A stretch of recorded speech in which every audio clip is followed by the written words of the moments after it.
Welcome to Warrior Class. Where the teachers whoop ass. And you will too if you pass. All right, it's me, Balagoon, and Ominiki today. The fly Balagoon. Oh, well. The whole outfit. Belay couldn't be with us today, but he'll be back probably next week. All right. Today we're dealing with the Reading for Warriors. Yeah, if you are or call yourself a warrior and you're not reading, well, we're going to look at that, why that is actually a deficit, and you could possibly be a liability if you're not reading. Okay, so we're going to get into that, but first we're going to look at some news, some warrior news. We got any news going on? Well, as I had mentioned, actually, to Baba shortly before this broadcast, but was not really able to articulate very well. One of the articles that I found to be, compelling this week was about the beauty queen who supposedly jumped to her death. I think it's from a 60-story building in New York. And the thing that that brought to mind for me was that, the past couple of years, first of all, and this just hasn't been the past few years, but we've definitely been going hard with celebrating Black first in different areas of life. The Black first that we as a people had celebrated, as far as pageantry goes, is that in the past, I think, year or two, all of the major beauty pageant titles have been held by Black women. And, is that something to celebrate? This woman in particular was one of these women. She was had been Miss North Carolina. I believe she was Miss USA. She was also a successful lawyer and had quite a bit of quite a bit going for herself. But if she did take her own life in such a violent way, what was that really doing for her? What were those successes, that beauty, what was that really doing for her? So that's something that we really have to think about, as warriors, as Black people every day. Like, what are we celebrating and what is it really doing for us as a people? Because we can look at Black first and be like, oh, this is the first Black person to XYZ. We know we've created all kinds of inventions and things of that nature. But we also, through these occupations that we have assisted with our own genocide. So what are we celebrating? Why are we celebrating these things when we see them? We really have to be mindful and purposeful about that. Right. Now I'm looking at us. We look a little, I don't know. Do we look clear to you? I mean, it looks kind of okay. Clear-ish. Yeah, clear-ish.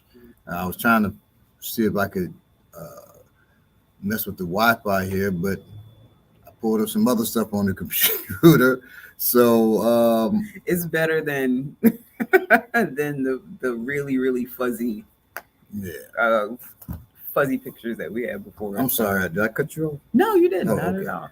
Greetings, Big Tail. Greetings, Sherline. Big Tail, Sherline. Greetings, everybody out there. Those that are lurking. Greetings, James Graham. The news that I have, it's a little lighter.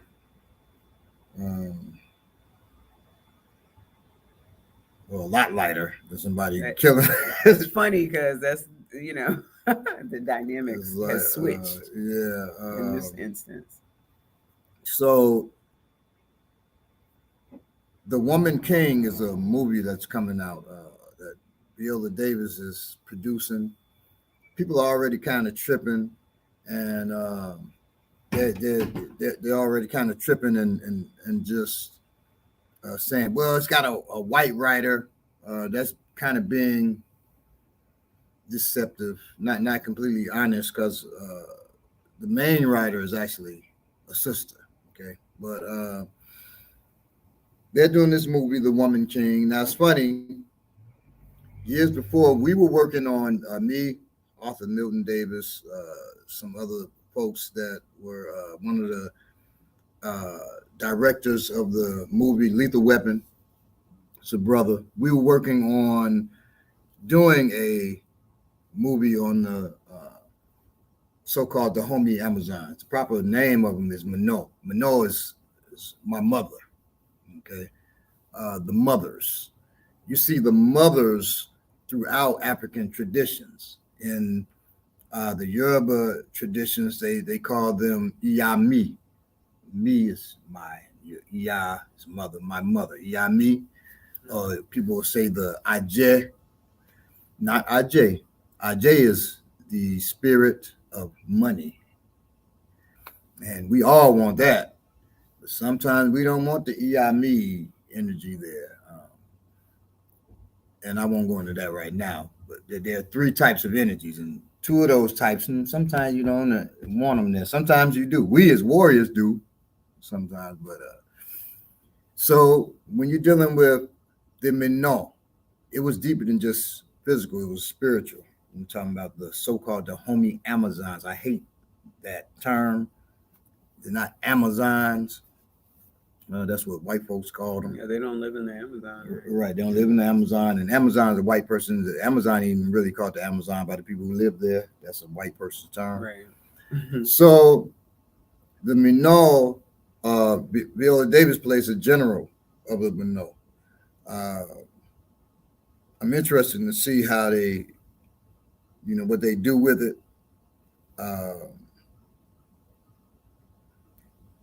It's supposed to be action packed and everything, so I'm looking forward to it.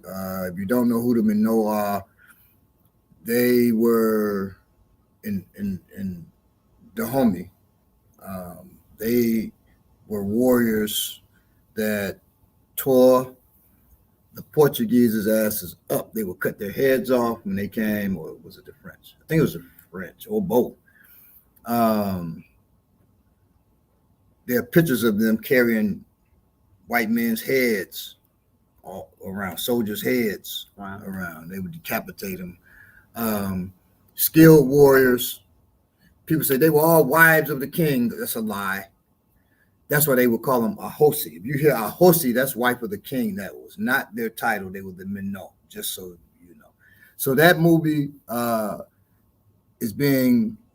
it's in pre-production right now, and looks like they're trying to release it though. Let's see here. Did they say? They don't say when they're releasing it. It's in pre-production. They're getting ready to, shoot it. The script is done and everything. So looking forward to that. See what they do with it. I hope they do the Minot justice. Viola Davis is a great actor, but I kind of have my doubts in Hollywood when it comes to us. They don't choose our best. Right. They choose people who they know they can compromise from the very beginning. And stories that they control. Right. So they're only going to tell so much. So that's my news. That movie, you can look for that to be coming out in a couple of years. All right. So we're going to get into reading for warriors. Now, I'm going to go to, because I got, the quote from Malcolm X. Malcolm X said a couple of things on reading. But he took advantage of every chance he got to read. And this is what he said while he was in prison. And he said that books are what politicized him.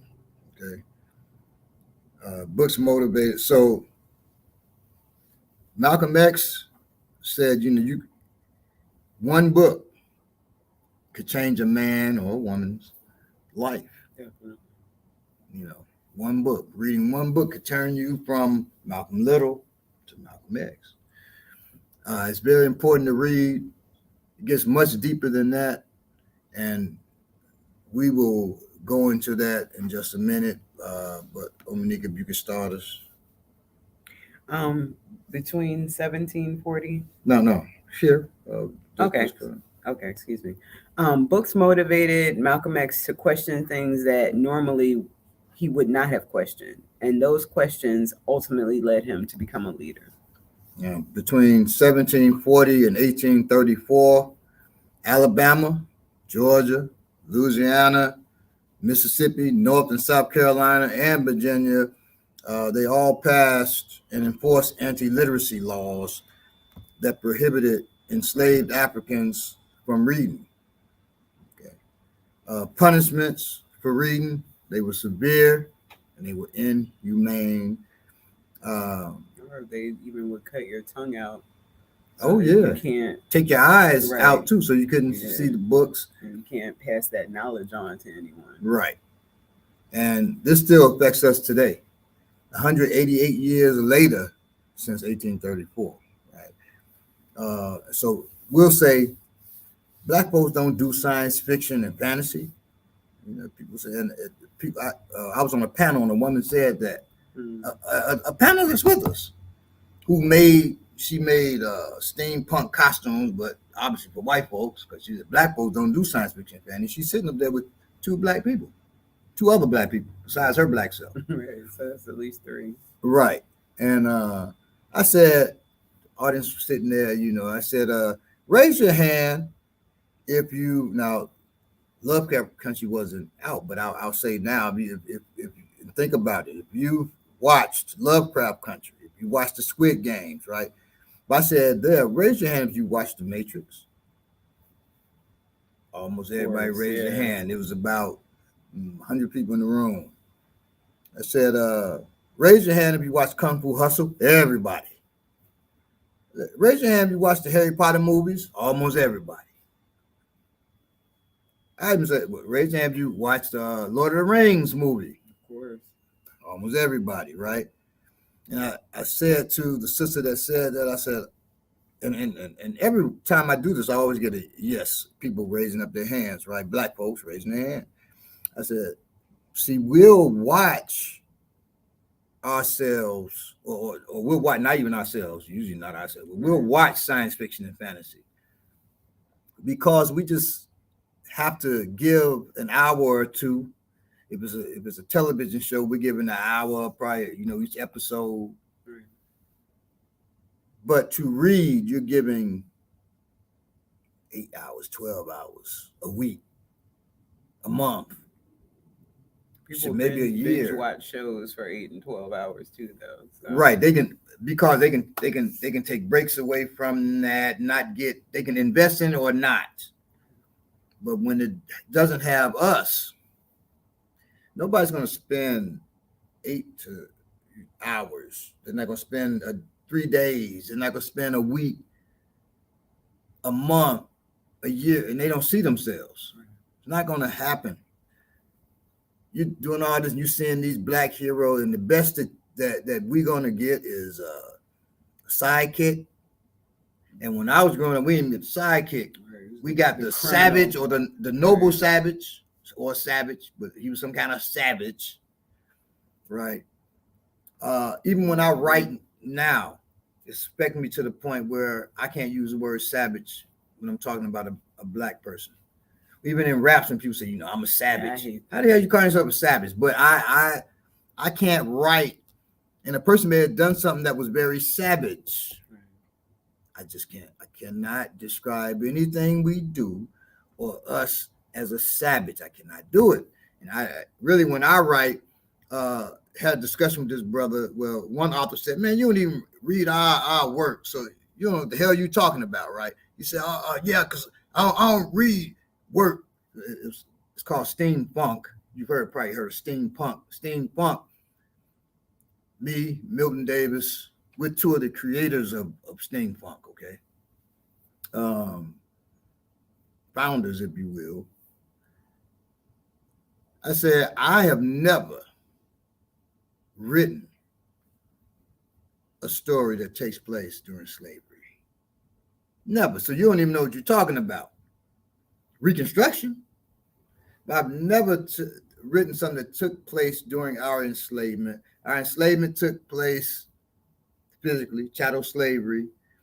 It ended supposedly 1865. Steampunk is 1837 to 1901. I've never written something back in 1837, or if I did, it's some other country, and slavery is not a thing or something. Actually, I've never written because slavery was a thing all over the planet. So mine is always after 1865. Always. So we knew that dude hadn't read, and Milton's Just was too. making assumptions. He was just making assumptions, right? Because he didn't, want to read. ignorance. Look, if you don't want to read, don't read. Say that, yeah. But don't BS. Right. I have a student that said, I don't read because every time I read, my head hurts. There's nothing physically wrong, so we ain't gonna defend them. It's bullshit. We've been made intimidated. We didn't see ourselves, so there was no attraction, and then we were made intimidated by the word. And now we're called being on the internet reading. Looking at, oh man, see what they said about COVID? Yeah, I read. I just read a thing about COVID. Is 2 paragraphs. That's not reading. Yeah. So reading, you train your mind. If Belay was here, we had a discussion one time, and he was tearing into one of my books, which I knew he hadn't read. I knew he hadn't read it. I said, dude, he said, well, how do you put it? He said something about you got to up your, I don't know why he did it. You got to up your writing game. I said, no. You got to become more of a skilled reader. And I wasn't defending my stuff. I had the discussion with people. Reading is a skill. It's your brain has to be trained to read well so you can discern different things. This is why it's important for warriors, right? And so don't just say, well, man, I ain't with that. That thing wasn't, because it's something that you haven't trained yourself to do.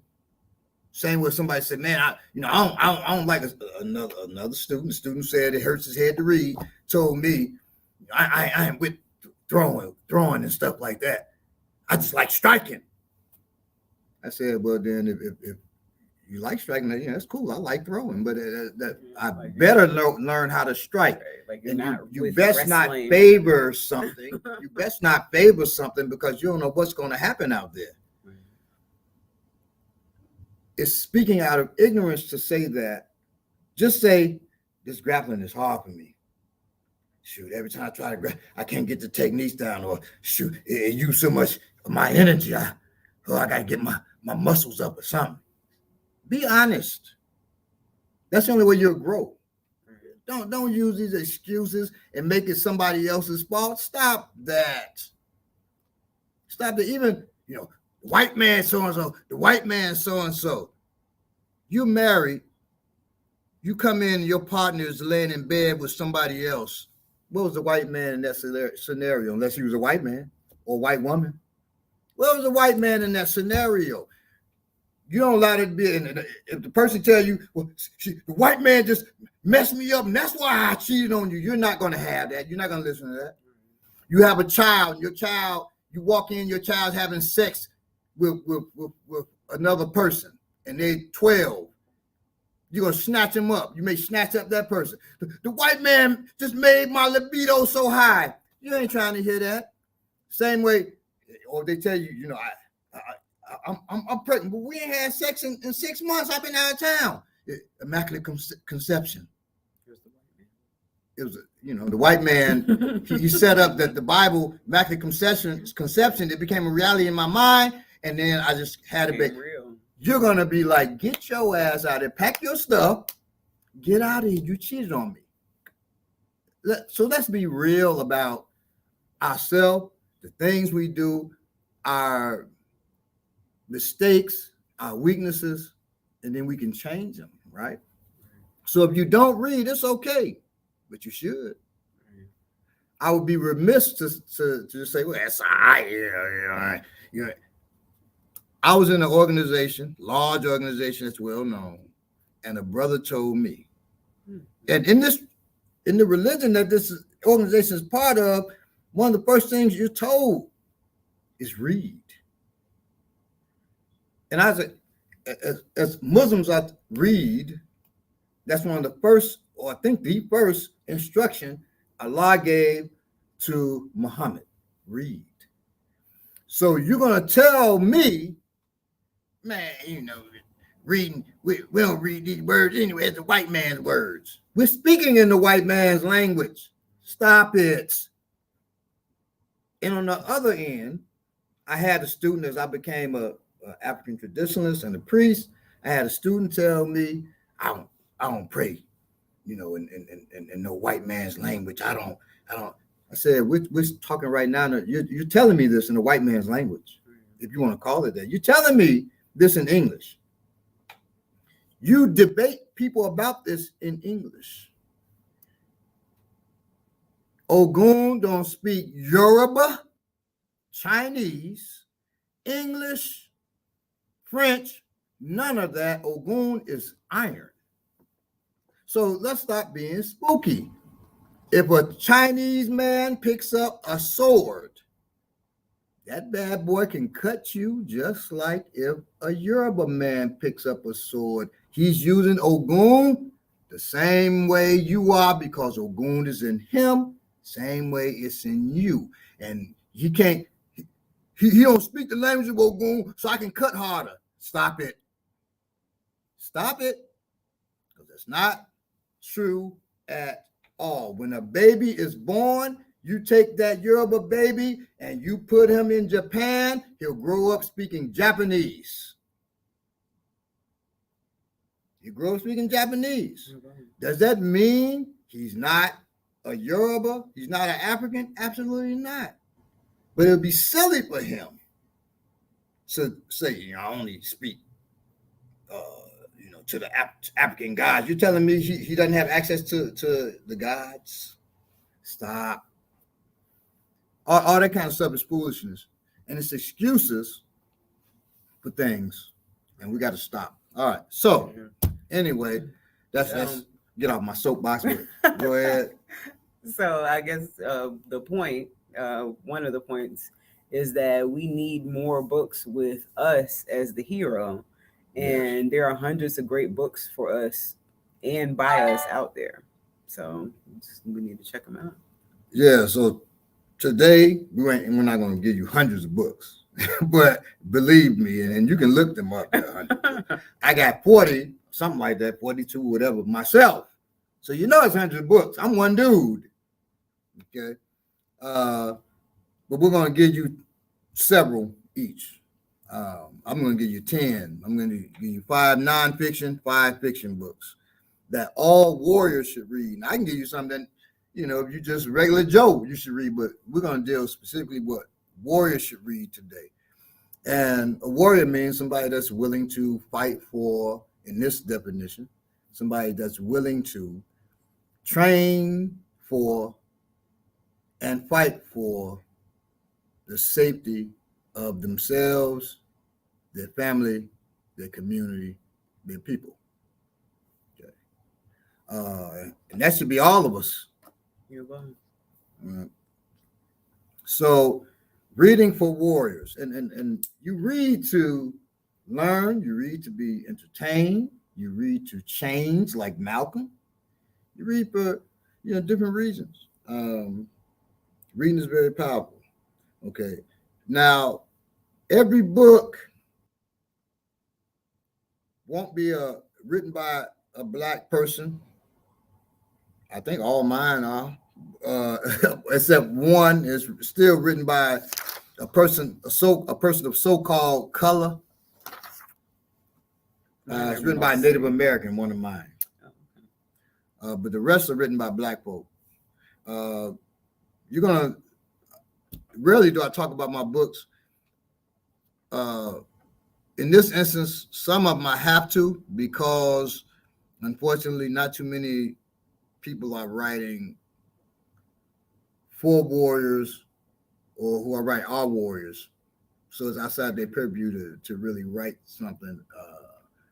Even the people who present themselves as writing for warriors. Right. Once you get into the material, Yeah, the politics of it. You know, there's a story, one book supposed to be, about this warrior, and throughout the book they calling each other nigga, but it's set back in the like 1400s. Oh, nigga, so and so. They're talking like that in the 14. That's not creative to me. That's not creative. That's some bullshit. And basically, you just made a street lit period piece. It was just some garbage. So, Wow. So, I gotta check that and you one think out. it's for warriors, really, but it's not. I won't mention it. I'll tell you the book after, Okay. but I won't mention it right now. I'll leaf through it. I will not read it. Yeah, don't get that fool no money. Don't get that fool no money. All right. So we're about to get to it.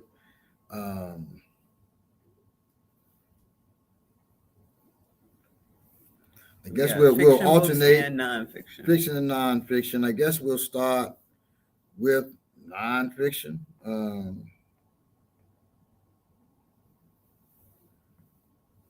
Now, some books we're not going to deal with. That everybody knows.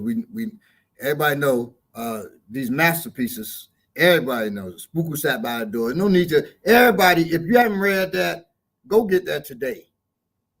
Most people read that, right?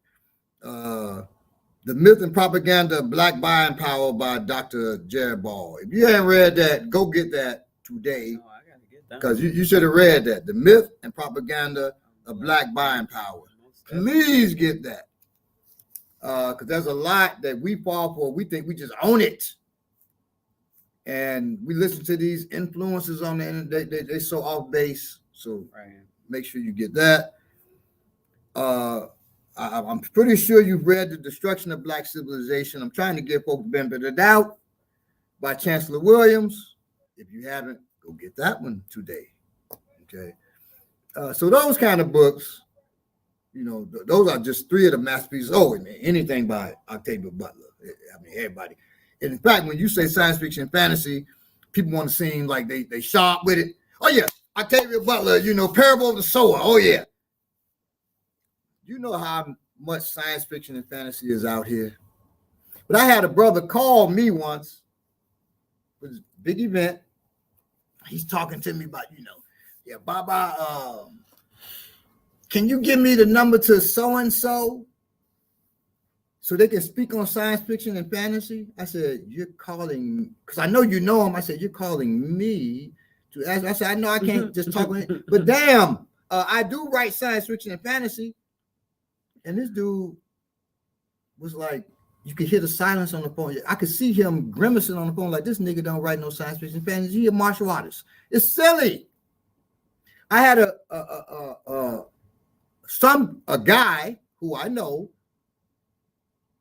who admires me as a martial artist call Belay and say, what's going on with Baba writing science fiction and fantasy? He a martial art. He write these great martial art books. What's going on? That shit probably garbage. I said, excuse me. I said, fuck him. Yeah. Fuck what he talking about. He hasn't read anything. He assuming he want to pigeonhole me because of my martial skill. I had a discussion with this one dude who was a master of a tradition that not martial arts and nothing like that. There was certain things. I said, "You talking this?" He had disrespected my wife. He said, "I'm a master of so and so." I said, "Dude, you ain't the only master in this room." I said, "Not only am I a master of martial arts, I'm a master of this right here." This thing that you trying to pay me for and cheat my wife out of money for, I'm a master of this. That's why you coming to me. Rarely do we master more than one thing. Rarely do we master one thing in life. I've been blessed. And I don't know. I hope it's not arrogance, but I would like to think I'm as good at writing as I am at martial arts. Some of my students may disagree, but I can say personally, as one of your students, that Well, I'll put it in hip hop terms. I don't know how many hip hoppers we have here, but like to me, the mark of a great MC is someone who can say whatever they want to and not have to follow the, Dr. Seuss, Mother Goose, just saying things to rhyme them together, but someone who can say whatever they want to, but still be able to use a rhyme scheme for it. I would say, as far as the books that I've read from Baba, and the I've read so many different things that aren't books from Baba as well, that he's definitely masterful. Like to read his material is to feel his personality, and that is the mark of a great writer. And even with hip hop to me, I don't even consider you an MC if somebody else is writing your stuff. Right. So you got to be able to deliver, and you got to be able to write. Right. You have to have the skill. And people say, but that's in the same thing. But writing to me is the same in the martial field. So, I mean, it's easy for me because when I write, 99% of my stuff is going to be about martial arts or survival, including my fiction. My nonfiction, definitely. I was my major in college was film with a concentration in screenwriting. Okay, and we used to have to write, not give people, not put our name on it, and give it. We put it in the pile. Our professor would give it to different people. They would read, and then we would guess who wrote it. Wow! So people know what I was writing, right? And then I wrote this thing about this grandmother and granddaughter on the train together, enjoying the day and stuff. And that they're like, who the hell? This is great. Who the hell wrote this? This is such a loving thing. And the way you paint the picture of on the train, and they naming this woman, this one, of course, it had to be a woman. So they naming this woman, they were, no, I didn't write that one, because you had to say, no, I didn't write it. So it finally came down to 2 stories, and they're like, they call me Quiz. Quiz was my rap name, and they called me that in college. The professors, everybody, right? So it said, there are only 2 stories. Quiz, did you turn in something? I said, well, you count. I turned in a story. They said, well, it's got to be this one. It couldn't be the one on the train. And I said, no, this one's mine. And people like, what the hell? Right? So I did that to just show I can write the other stuff, but I believe you write your best when you write what you love. Yeah, that's jacked up as I love, killing and mayhem. But also history and right, lifting our ancestors. Right, there's some killing and mayhem with history in it. Right. Some killing and mayhem with meaning in it, and politics. But the mayhem and the killing, those are my favorite movies too. But so we'll get into the books. You want to start with? We can start with fiction, nonfiction, whichever one you want to start with. Nonfiction. All right. So what book you want to start with? I will start with. I know we talked about using Black author. Excuse me.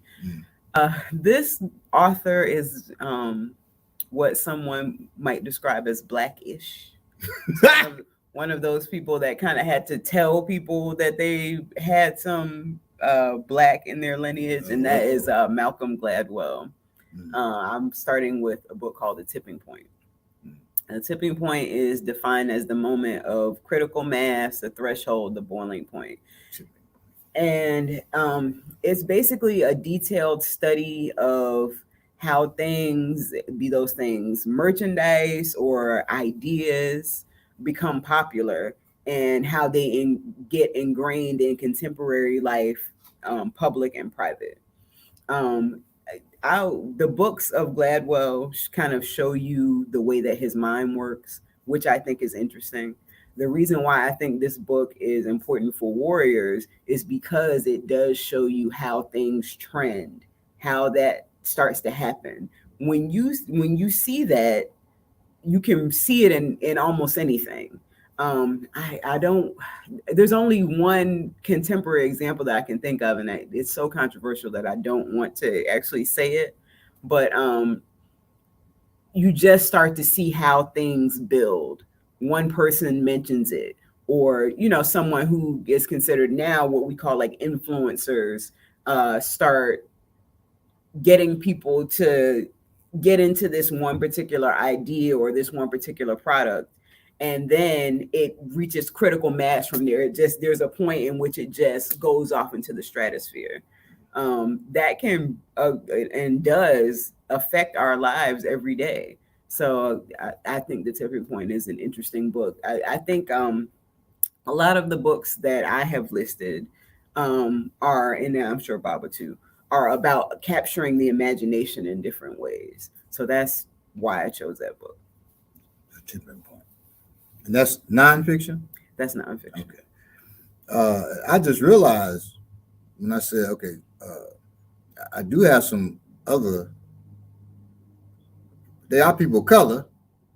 A lot of times we think people of color, we think,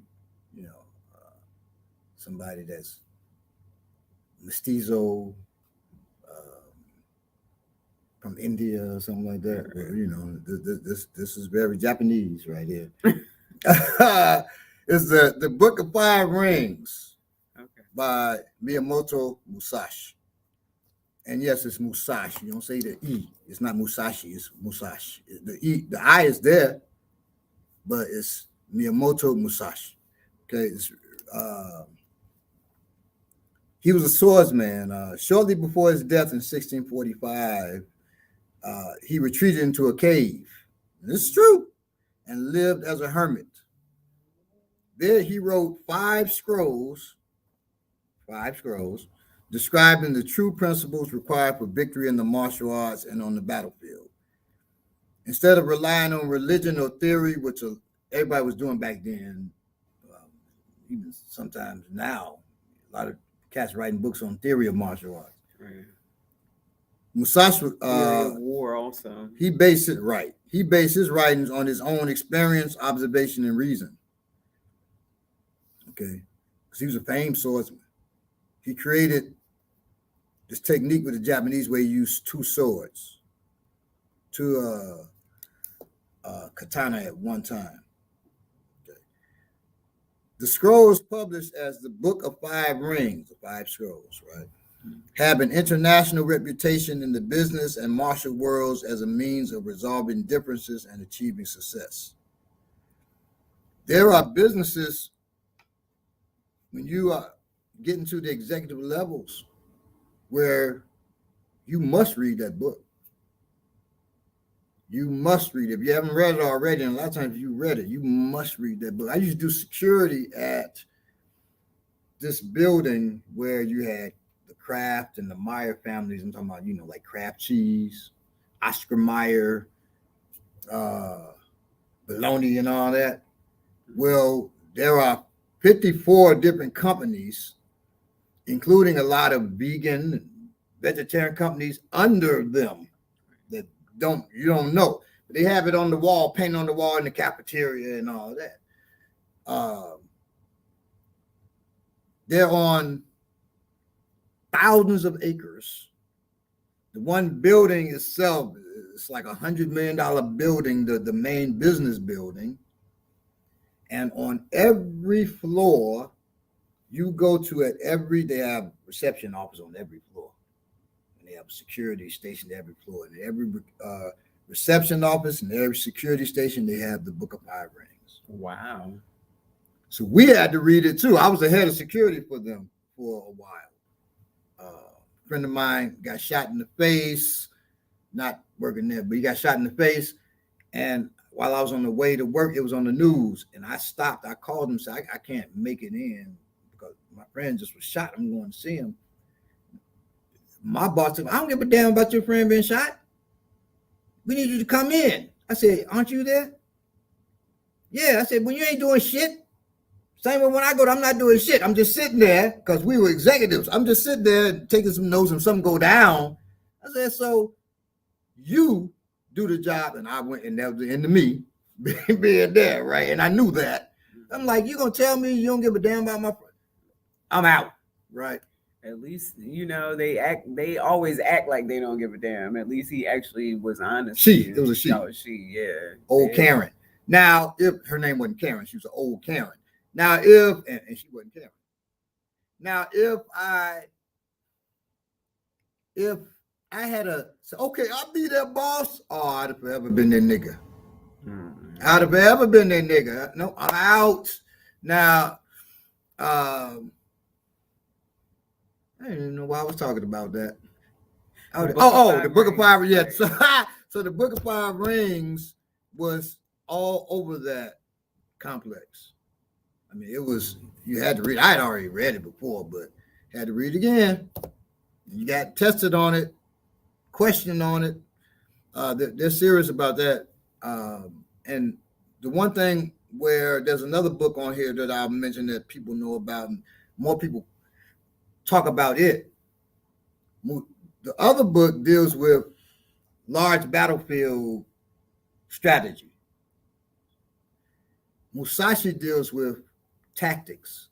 So his thing was, if one man trains to be 10 men to beat 100 men to beat 1,000. That was his whole. And so he's dealing with the individual. So it's much better for you as an individual to learn tactics for self-defense and for life.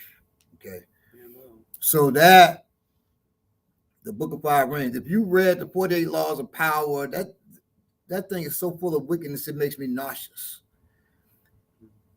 You can put that to the side and read the Book of Five Rings, because that's where a lot of the stuff he stole from anyway to write the 48 Laws of Power. So pick up the Book of Five Rings. It's a great book for wars.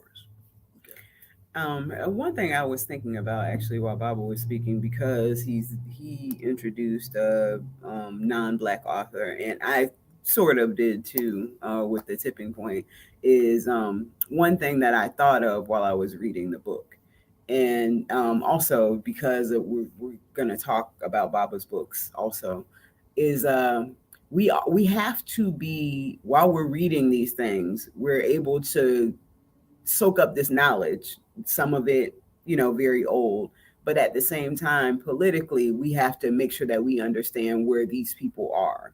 So as far as reading a Malcolm Gladwell book, like I have to read between the lines. He's done like this great research, or his researchers have done this great research, whoever did it.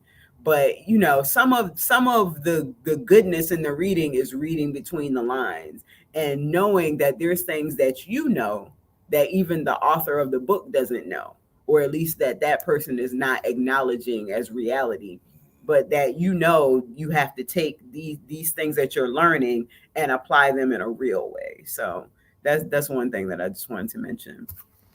The second book that I wanted to bring out is the African Warriors Bible. That was written by Baba Balagoon, and I didn't bring a copy of it to show everyone, but it is available on Amazon. The thing that is so interesting and kind of transcendent about the book is that it takes you through so many different techniques and principles. I'll just name like a couple of the chapters. One of them is thou shalt not rape. And it goes through, first of all, of course, warriors know that this is not something that they should be doing. At least the principal warriors know that, rape is not something that you want to be participating in. But not only does it highlight that, but it also talks about how to physically, emotionally, and mentally deal with being raped. When is the last time that you saw a book that dealt with that? And in addition to that, it also spans from something like that very sensitive subject to urban survival preparedness. There's a chapter called Thou Shalt Build Survival Programs. And it goes through things like, why you should be interested in urban survival preparedness, what you need to put in your bug out bag, the different things that you need to go through based on the scenarios of urban survival preparedness. So I think that the African Warriors Bible is an excellent book as far as the nonfiction goes, just for you to make sure that you're prepared for the different scenarios that you can be faced with. Now, I'll say one thing about African Warriors Bible. So when you see each of those commandments, those are based off of the FTP RBG codes of conduct. Oh, okay. So, and I believe that Kalanji created those. Kalanji Changa. It got me saying Changa. Kalanji Changa. Y'all know Kalanji. I looked at those FTP RBG codes of conduct, and I said, that is what I'm going to use to basically, I'm going to expand on just, it said this, I'm going to expand on that, how that applies to warriors specifically. Okay. And revolutionaries. So that was, thou shalt not rape. That's there. What does that mean when it comes to us? So I expanded on that. Okay. That has actually been one of my best-selling books. I didn't think, I said, I don't know if people are going to get with it, but it's something I want to do. And people latched onto that. The RBG community, when I brought that out, was popping. You had Sarah Sudan Seti, and they were pushing the RBG community, and they ate the book up. I'm like, wow, I didn't think it was gonna, but because I said, show me a picture of you with the book, and they're sending pictures. That's great. So that that it's not my best selling, but it's one of my best selling books, and it really surprised me. The book that is my bestseller really shocked me because it has no pictures at all in it. But once again, it's one of those things where I want to put it out. That's the USPI survival manual, urban survival manual. That's awesome. No pictures, and that's my best-selling book, bar none. And just so you know, nonfiction sells more than fiction. Any authors out there, if you're having a hard time making some money selling your fiction, whatever skill you have, if it's baking cookies, write a book on that. Nonfiction sells a lot more and will make you a lot more. You can make a living from nonfiction books, but most times you're not going to make that living unless you Stephen King or somebody. You're not going to make a living off of fiction. That's good to know. So, but we will later deal with the power of fiction versus nonfiction. Okay. And why we read more nonfiction than fiction.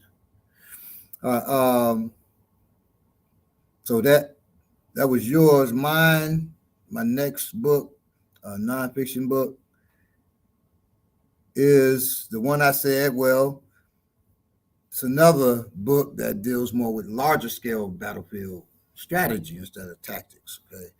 And that's, of course, The Art of War. First book, Japanese, this one's by a Chinese man, Sun Tzu. Okay. Sun Tzu is not Sun Tzu, by the way. Sun, it's not Saul, the sun, is Sun. You in Chinese is pronounced Sun. We kind of want to not disrespect them. But, I'm going to say Sun Tzu. It's disrespectful. Same way people say, a dude called me one time. Now, I laughed. I'm not so, but I said, how you doing, sir? I went to this house, his brother's house. I was meeting him at the house, and his brother was there. I said, I'm Balagoon. He said, bag of bones. And I was crying laughing. Disrespectful as hell, but I was crying laughing. If he had continued to call me bag of bones, he'd have got checked and tossed out of his own brother's house. However, it was funny to me. It's funny how you don't know who you're trying. That and just it's just I'm like, that was a creative play. Bag of bones. I wasn't expecting it, and it cracked me up. So, hey, I had to, laugh. If it's funny, I'm going to laugh at it once at least. All right. So Sun Tzu created the book, The Art of War. Now, me, and once again, Kalanji, are writing. We've been writing for about 8-9 years or longer. The African Art of War. I finished mine. I was gonna say, about Baba, 2 months. you write so quickly. I wonder why it's taking so long. Yeah, I wrote mine. It took me about 2 weeks to finish my part or something, and his part has been, just going for 8-9 years. But all right. So we believe in you, Kalanji. Somebody said, are y'all in a beauty supply store? This is my wife's shop. All right, and it's a botanica. Yes, it's not a beauty supply store. There's money spray back there. Yeah, there was a beauty supply store. Come on. Somebody, I was about to say, no, I won't say that. I was about to say, but I won't say it because it's wrong. I was about to say a Korean lady would be like, get out of my store. Was teaching this. So we got tossed out. But I wouldn't say that because that would be kind of, stop the racist. Chinese hate. I mean, right. Stop Asian hate. Asian hate. Yeah. Right. Stop Asian hate. All right. So Sun Tzu was a Chinese general. And this book is the most renowned text on martial strategy and tactics. Bar none, it is the most renowned.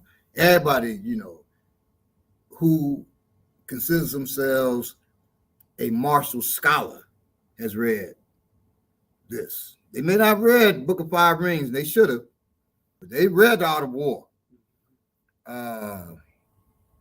It was translated by James Clavell, who wrote, he wrote a book novel, which became a movie about a white man going to Japan and becoming a shogun or becoming a samurai. I don't like the white man becoming a samurai. The Last Samurai with what's the little short actor? He's a great actor. Little tiny Mission Impossible. Definitely not going to Mission Impossible. What's his name? You know what I'm talking about? Not little tiny great actor to me. Little tiny dude. Tom Cruise. I mean, they say he's a great actor. Yeah, Tom Cruise. He's a very successful actor. Yeah. Successful, well marketed actor. Right. I mean, there great. You go. Yes. Well, he played, The Last Samurai and all that. I'm like, oh boy, okay. I saw it now because I say, okay, let me go so I can, diss it with some knowledge. I don't want to just be saying stuff about it. I never saw it. And I saw it and I was still able to diss it. But so Sun Tzu wrote this, and it was translated into English by James Clavell, and many people translate it now, but it's the world's most renowned text on martial strategy and tactics, but it's more than just a military manual. It's considered to hold the keys to victory in life itself. I've read it 3 times. I still don't have victory in life itself. Yeah. But, hey, that means you got some work to do outside of reading the book. It presents complete instructions on how to win battles and manage conflicts. The theories proposed in The Art of War are extremely beneficial on the battleground and has been tried and tested by many successful generals, military generals around the world. It's difficult to ascertain exactly when The Art of War was written.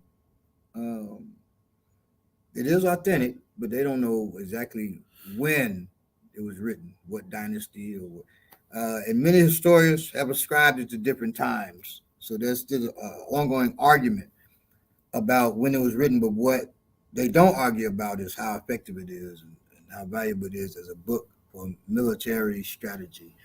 Really not tactics, but for strategy. Great book, The Art of War. The thinking. The thing that I appreciate about The Art of War is that, like you said, it talks about military strategy.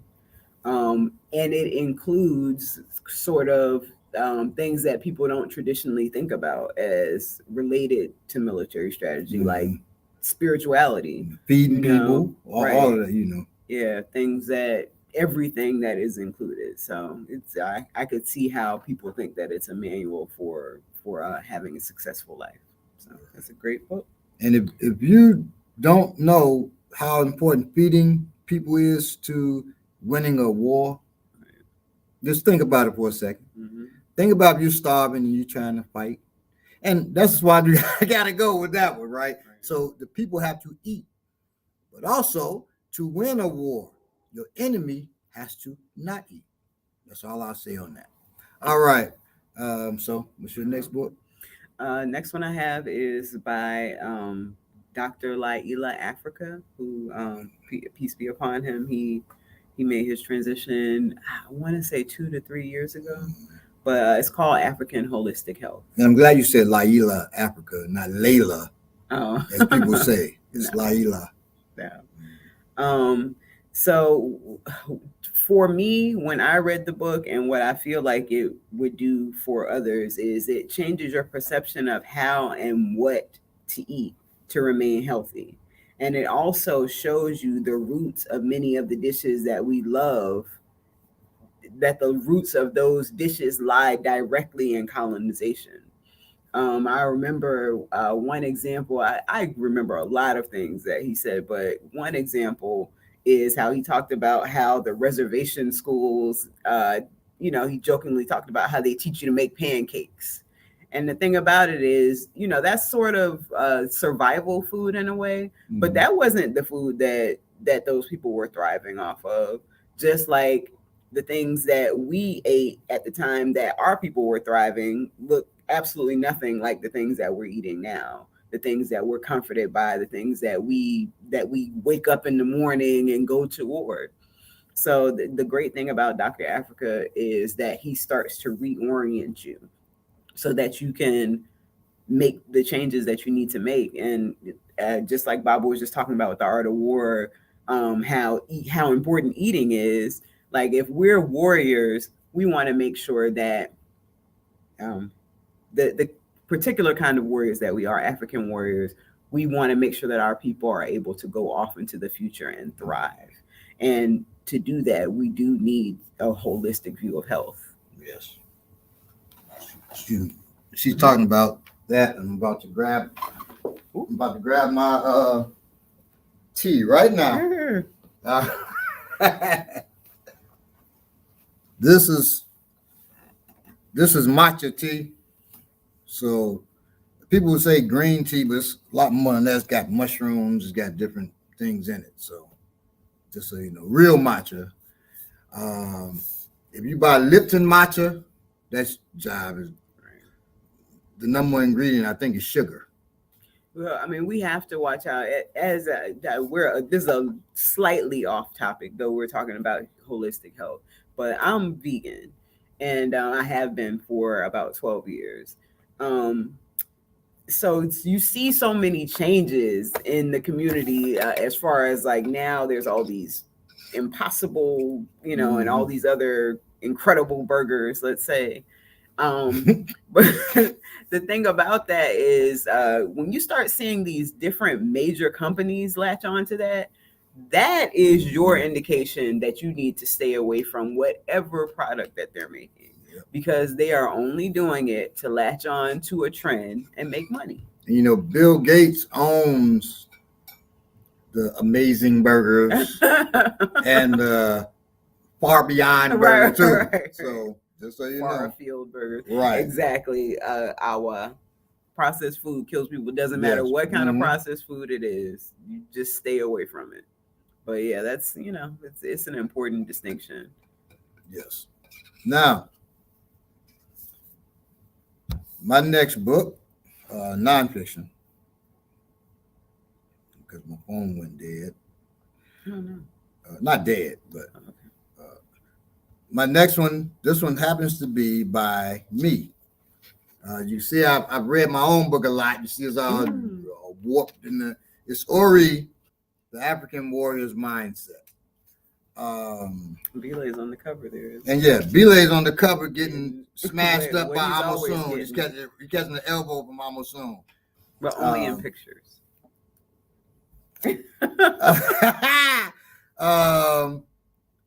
So, I mean, he catches. He's the newest full instructor, so he catches hell on the mat. We give him hell, but it's all in learning. All right, so your mindset it's a major factor in determining whether you live or die in a violent encounter. Okay.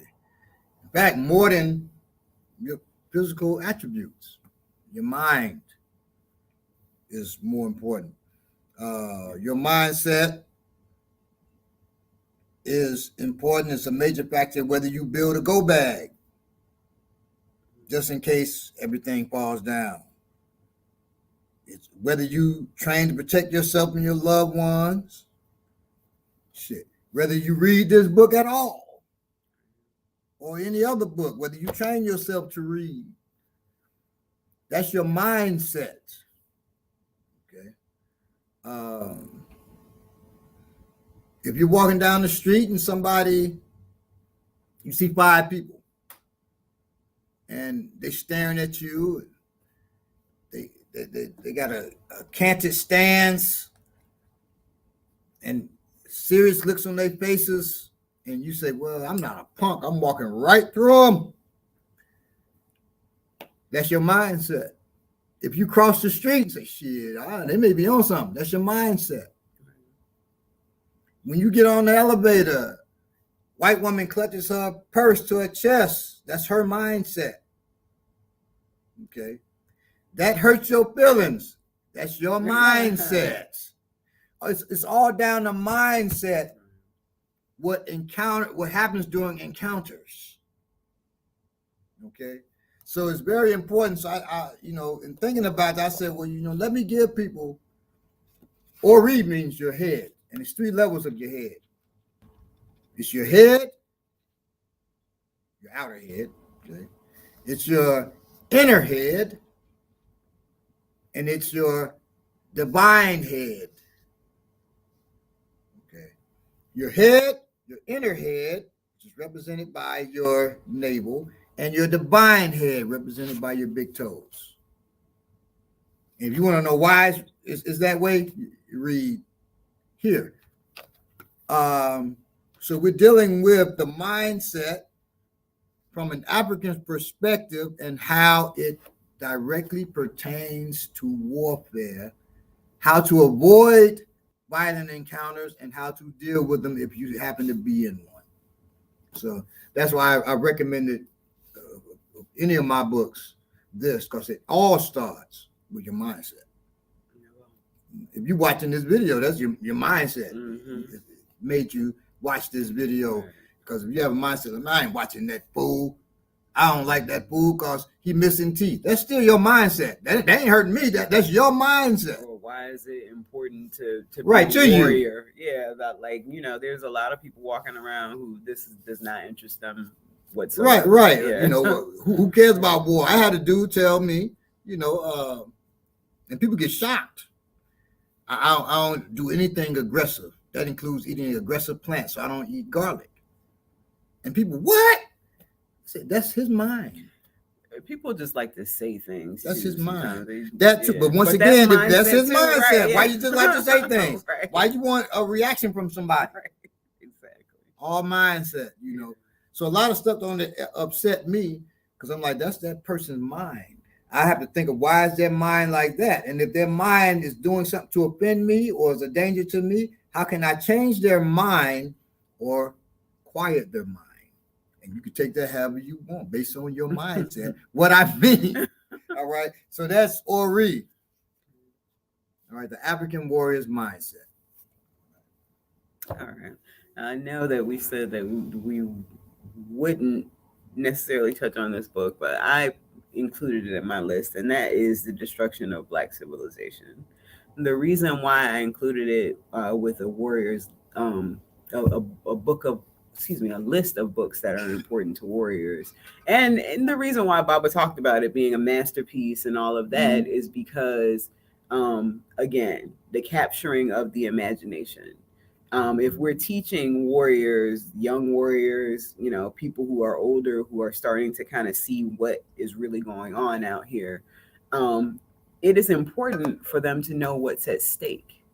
It's important for them to know where we come from, what we've lost, and eventually assist all of us with pointing ourselves toward our rise again.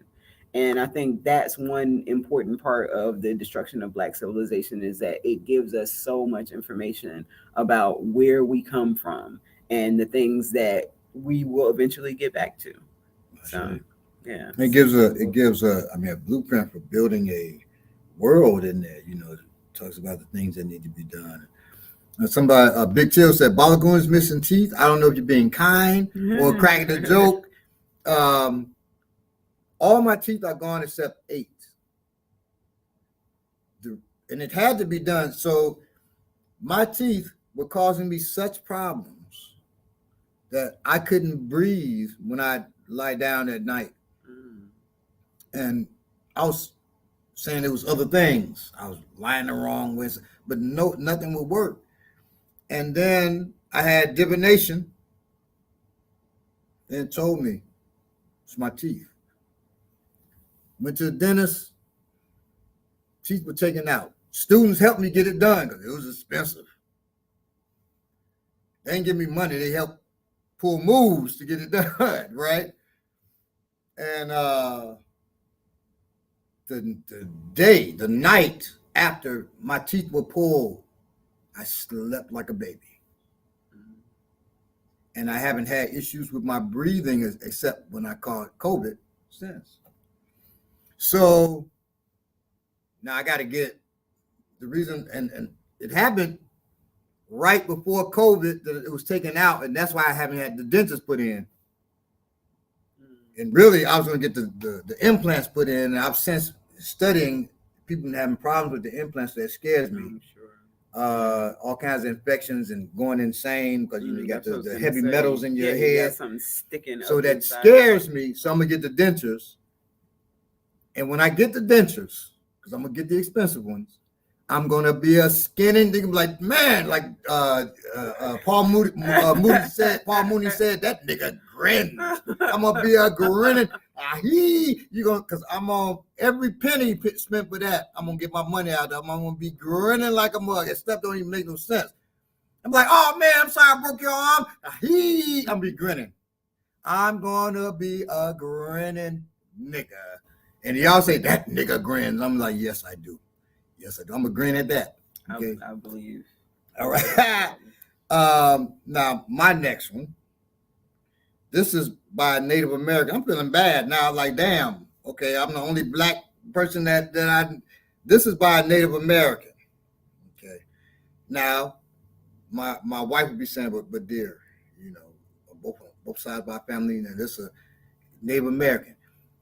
We are the people. My sister said, well, man, we the only folks we know that don't be claiming Native American in our family, and we actually got Native American in our family. It's crazy.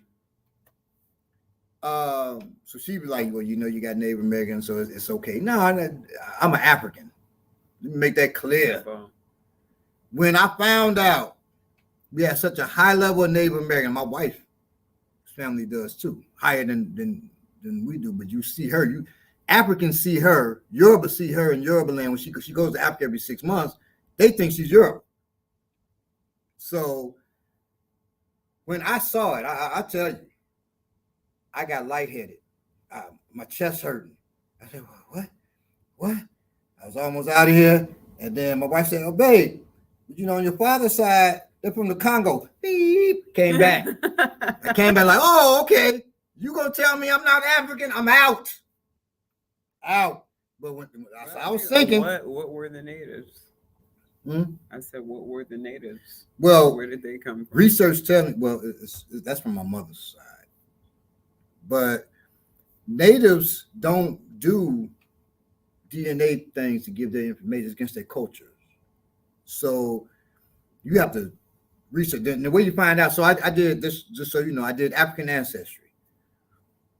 African ancestry normally gets back to you in 6 weeks. But I'm waiting forever. Like, what the hell is taking so long? I'm on them. I'm calling them. Hey, man, y'all better not be ganking me. This was expensive. I'm on them. They're like, we have to run your test again. There was something odd. They ran my test 5 times on my mother's side. I had my mother's and father's side. They ran it. And of course, you got Africans, you got all kinds of stuff, but it deals with what DNA strand shows up most. Mhm. They ran it 5 times because when it comes up Native American, there's so many people that lie about that amongst us that they like this can't be right. So they tested and tested and tested to make sure it's right. Right. And it was right. And then I started studying and find out several family members who I know, but they weren't saying nothing. They on the Native American rolls and all that stuff, which I have no interest in Oh, doing. right. Mhm. And so our family, Yeah. Choctaw is what the family is. Yeah, my family That's is Choctaw also. that's Mississippi. Yeah, we are, well, we have in a place in Mississippi. There's a place in Mississippi where some of our ancestors converged at Right. some point. Yeah, so we got similar background as far Yes. as that goes. Choctaw, is, but anybody ask me is African. I said my mama used to sit on her hair. That ain't cause she was part Native American. That's some white genes going through, and black folks do have long hair in different, without no white or any other blood in them. Right. So, I used to have long hair, by the way, long, like past my shoulders. What you know about Mississippi, Prester John? And greetings to all the new people in the chat. I know we've been going through our list, so we haven't been able to and if you want to know what part of Mississippi, my mother was born in Yazoo. My daddy was born in Vaughn. Vaughn's so country. My mama called him a hillbilly. Now, when you from small Yazoo city and you call somebody a hillbilly, you know my daddy grew up country. But he never wore shoes till he went to the military. Never had shoes until he was 15. He went to the military at 15. And that's the first time he ever wore shoes in his life was combat boots. Well, my people are from Belzoni. I just wanted to say, which is, it's all right in the Delta area. Now, this book is the Native American Herbalist Bible. Of course, long before Europeans arrived in America, generations of Native Americans learned the secrets of natural healing and were able to use the power of plants to maintain good health. This author, the Green Witch, I don't know how true this is, but this is what said. The Green Witch who wrote the book, that's true, that she's called the Green Witch. I have a book by her. Really? Mm-hmm. She decided on her 100th birthday to write this book. Wow. It's a collection of 9 books, actually, about her healing, her knowledge of healing with herbs. Okay. The 9 books are Herbalism and Alchemy. It's all in this one book. This one book, that's the Native American Herbalist Bible. But in it, you have Herbalism and Alchemy, the Herb Master's Terminology, Native American Herbal Medicine, Native American Herbal Recipes, Native American Herbal Remedies, Herbal Remedies for Children, The Initiation Be an Herbalist, the Herb Master's Open Air Lab, and American Edible Wild Plants. Those are the 9 books within. Okay. It's dealing with 51 wild edible plants and 7 foraging tricks for wilderness survival, 7 remedies for demanding children at every age and stage of life. So if your child is off the rails, they got herbal remedies for it. How to grow dozens of anti-pandemic herbs in your own backyard at home. 51 ways to treat every disease and forget about them. 50 sacred herbs of indigenous shamans and use them every day. It's got a lot of great information, especially for warriors who are also survivalists, preppers. Great. Right. Because that may be all that we have at some point. Right? I mean, shit. Put that book in your go bag. Wherever you're at, you can identify certain herbs and survive and thrive later with that. Okay? So that was that book. Mm-hmm. And that kind of thing, you definitely want it in your go bag, but you also want to be going out into your backyard and places around whatever parks you have near you, so that you can start the practice of identifying certain plants in nature.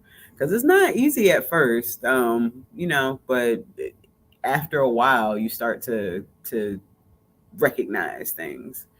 So yeah, that's a great book. I had a similar book in my list as well, but that book got bumped by the Urban Survival Preparedness Handbook, the USPI handbook, which is also written by Baba.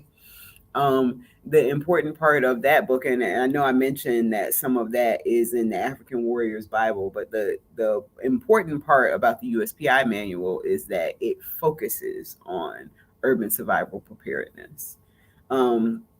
It offers readers simple, safe, and practical advice on how to prepare for and react to dozens of life-threatening situations.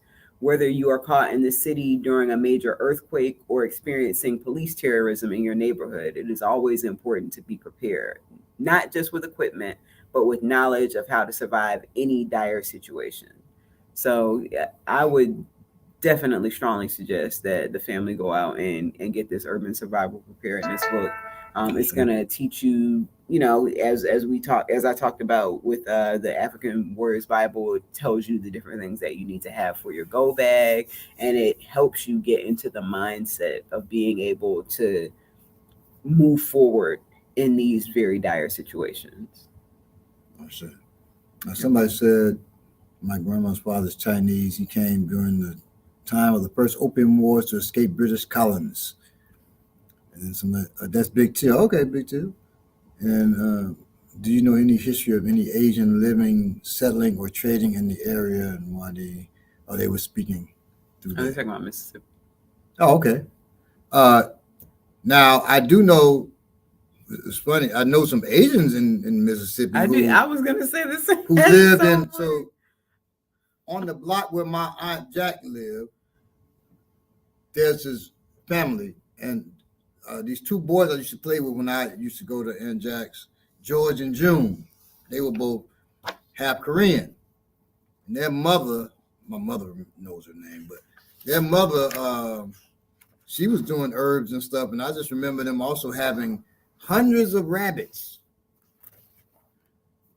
I'm sure they were eating some, but they were just having some as pets too. I mean, they had hundreds of rabbits. They had them in these big. They built these big, like a cage city. It was some incredible stuff for them. But God, what is her name? But just so on the same block, you know. But George and June did not consider themselves half Korean. They just consider themselves black. Oh wow. Yeah, no, that's back in the day, people who were quote unquote mixed, they were just, they were half black. They were just black. Yeah. Because everybody treat you and look at you as black. Right. That whole thing has just become an escapism. Of course, that biracial, it's like Hispanic. Right. I can be anything but what I am. Right. Yeah, it just gives you an out every time. So now, fiction. Do you have any more nonfiction, or you move on to fiction? No. That's okay. It. So fiction. I'll do my first fiction book is Ngolo Diaspora. Now on this cover, you have a woman taking a selfie while she's blasting a white man with a pistol. This character is Jamila, and this is written by me and Milton Davis. Milton Davis came to me years ago. We've always been kicking knowledge back and forth, and we created a role-playing game together called Kikanga. But Milton came to me and said, hey, I have a screenplay that's half written, but, I don't write screenplays. Screenplays are very technical, how you write them. He said, I haven't finished it. I need to flesh it out, this and that. I said, well, let me see it now. I'll finish it for you. But she said, all right, just take your time with it and get back to me, a few months. And I got back to him in 2 weeks. It was done. The next day. And we had expanded the world. I was blessed to expand it because, it was brilliant the way he did the world. And so I was able to expand on it, right? And So now we've created this whole world behind it. But what it's about, it's a world where assassinations are legal. And in this world, the blood men guild, you got several guilds who assassinate. So say assassination is legal, like if a political person they're filibustering, right? And they just won't stop. You can pay one of the guilds to hit him. He could pay a guild to protect him, because guilds do hits and they do protection work too. But you, like, say if it's your father doing something and you're the part of a guild, your guild usually wouldn't be the one to protect him or whatever, because that's unethical. And leads to emotion and stuff like that. So anyway, this guild is really too honorable, the blood men, and things happen where they have to go into diaspora. Diaspora means you're running, hiding from other people trying to kill your guild, destroy your guild. And so diaspora ends up called on them for a certain reason. So this is Ngolo diaspora. I fleshed it out. Then they had the screenwriting competition for this large conference of people of color who make action films and things of that nature. I'm trying to remember the doggone name of it, but it's held in New York, sponsored by HBO and Cinemax. So I told Milton, I'm gonna go. So I went, me and my student Akin Bobola, we went to New York. I entered the screenplay into, because we wrote it as a screenplay first. I entered it into the competition, and we're sitting there, and long night, all kinds of awards, doing the award night, all kinds of best actors and all this. You got all these stars from all kinds of famous movies there. And I can bowl out like, man, I'm tired of, you ready to leave? Because I guess he thought, I ain't gonna win. It's a long shot, all these big names, big writers. And I talked to Milton. Milton said, have y'all been up yet? I said, no, I think the next few ones. And I said, but I'm gonna sit here because we're gonna win. So I'm not leaving. So I can both say, all right. But I'm looking at the level of people winning. I said, all right, I can both maybe we can, get ready to leave. So I'm halfway up in the seat to get ready to leave out. Once they announce whoever this winner is, I'm on break because I don't want to, be embarrassed. Nobody, it was other martial artists there too who knew me, but I'm gonna break out. It's dark in here. We're gonna break. We're sitting there, but it's a part of me said, nah. Like as they doing it, I said, I can go ahead and have a seat. I sat down. And they said, for best screenplay of 2014. Wait, I said, here we go. Ngolo diaspora. Wow. I went on, walked down to the thing, got the award. I called Milton up because Milton was like, I ain't going, we're not going to win. So he had just told his wife, we're not going to win, but, it's cool that we tried. I said, hey, Milton, how you doing, man? He said, I'm doing fine. I said, just called her, give you the news. He said, I know, we lost it, man. We won this month. He's like, what? What? And, people say, man, I don't care about awards. Bull. We cared about it. And so, we're happy and stuff like that because, especially for warriors, there's a spirit of competition in you. Right. And we won it. Now, could that buy me a cup of coffee? Hell no. We got some offers to make the film and stuff like that too, but also got to be careful. Right.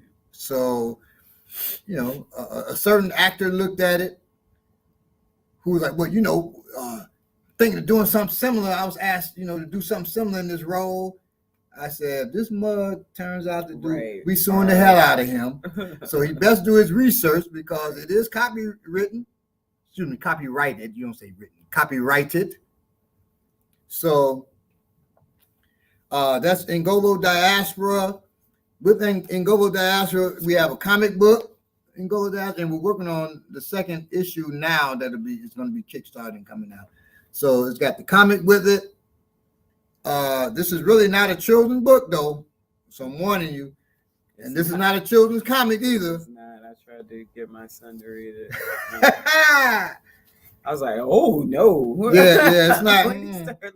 It's death and mayhem now. So just so you know, but it's one death and mayhem. Yeah, it's weird to say that. But this is definitive. She's on the thing, taking a selfie with her tongue out while blasting the dude who looks. I don't know why he looked like Trump. I don't know. That was my idea to make him look kind of like this. I don't know why, but he's getting blasted right there while she's doing a little selfie, taking a selfie. And if we made it look like the selfie with the photo little thing in there, and so it's not. And that's drawn by Jason Reeves, who will be doing probably the next cover, the next book we do with this, and maybe one of alternate cover for this. We do this with a brother named Peter Daniel, who's from Nigeria. So we call it ATL Lagos or at Lagos, where we work with his artistic team in Nigeria to get it done. And that was done purposely. We wanted to work with people specific on the continent, specifically since the Blood Men, and there's a story in here about it's a series of short stories about the Blood Men, right? And what's going on with them. And in one of the stories, the person that trained the Blood Men when they were first forming it in martial arts, he agrees, said, yeah, I teach you. You can't train in nothing else. He said, well, we got to learn guns. We got to learn. He said, yeah. I said, I'll teach you. You can't train in nothing else. And we do all of that. That's all martial arts. Of course, they came from the way I was trained. It's based on that. And he's talking to him. He said, well, are you ready? Get your stuff ready to go. And then he looks, and the guy behind him, I'm ready. Got his bag and everything ready to leave. That kind of thing in Ngolo, it's a good book. So that's Ngolo Diaspora, martial arts set in the near future. I need to read pretty that good. one. All right. It's funny, while you were talking, I was thinking about something that you just touched on that I was talking about with the Warrior News, and that is receiving awards, receiving accolades for things. Like, as long as we frame them in the way that we need to, as long as we don't take that these people are defining that you are the XYZ and let that start to affect our mindset, it's okay to receive awards. Just like with the beauty whatevers, they could have taken that and start to transform our community with it. Use the resources that they had to do something for our community, but that's not what happens. And even in themselves, you can't put so much value. Now, getting an award, that's cool. If we never won the award, they said this was, and the award for the worst book or worst screenplay, we still would have been writing about it. Yeah, exactly. We still have been writing. Still, our confidence wouldn't have been broken. I'd be like, dang, we wrote the roast. Probably would have laughed a little bit. That would let you know that it probably was the best book. Probably, or sometimes. I mean, it may suck, but I tell you, accepting that has let me know what don't suck. Right. Like when I told you how I told B, like, no, you got to up your reading skill, right? Because I know the book he was talking about was a great book. Right. It's not arrogance, that's knowledge, knowing exactly what. And damn, if a person says to me, well, it may be a terrible book, why the hell you put it out then? Especially if people are paying. Now, if you put it free, okay, but if people are paying for it, you put garbage out, what's wrong with you? You don't do that. You work your ass off and know you worked your ass off to do your best to put every book out there, or you don't put it out there. Okay. You got a fiction book? Yes. The next. Oh, I'm sorry. No, this is my first fiction book. So it's kind of funny because this book is not really considered fiction. I guess in certain circles, it was not presented as a fiction book, but subsequently over the years, people have said that this is a book of fiction. I think that it's an important book, regardless of whether or not it is, and that is the book Roots by Alex Haley. The reason why I chose that book is whether you believe that it's an actual account or just heavily embellished.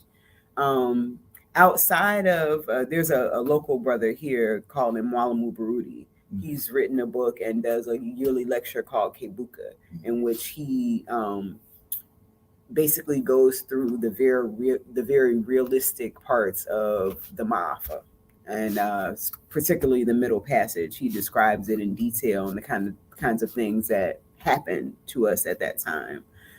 If we're going to look at Roots as a fiction book, then outside of Kebuka, it really gives you a vivid view of the Ma'afa from the shores of Africa and the rich, excuse me, can't read my writing, the rich culture and the everyday lives of our people. It goes from the shores to capture, to travel, to the daily life of enslaved people, including the effects of that enslavement on family ties and family life.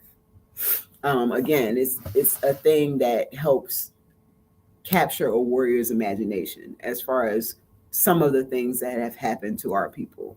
And if we're talking about African warriors in America, it's important to know the things that have happened, that have gone before here. You hear so many people talk about how history doesn't matter and how we just have to move forward from here.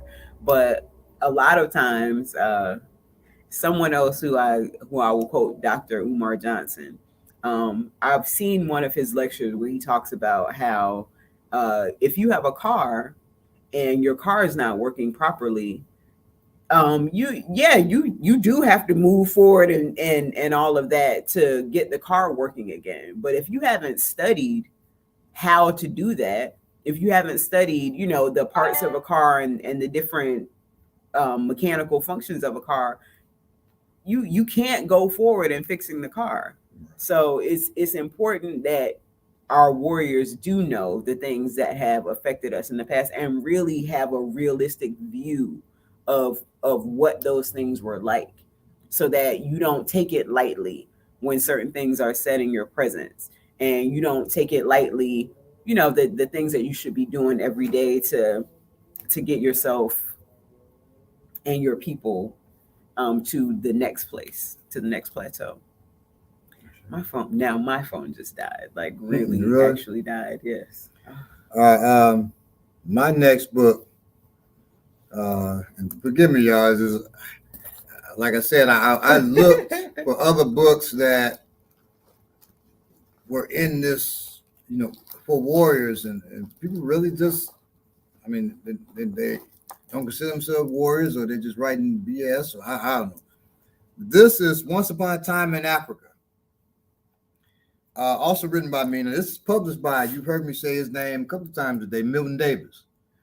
Like I said, we were meeting, and this is when self-publishing was new. So I didn't know how to self-publish. So I said, Milton, I'm looking for somebody to publish a book. He said, hey, man, I'll publish it. He had, been publishing. He learned how to do it.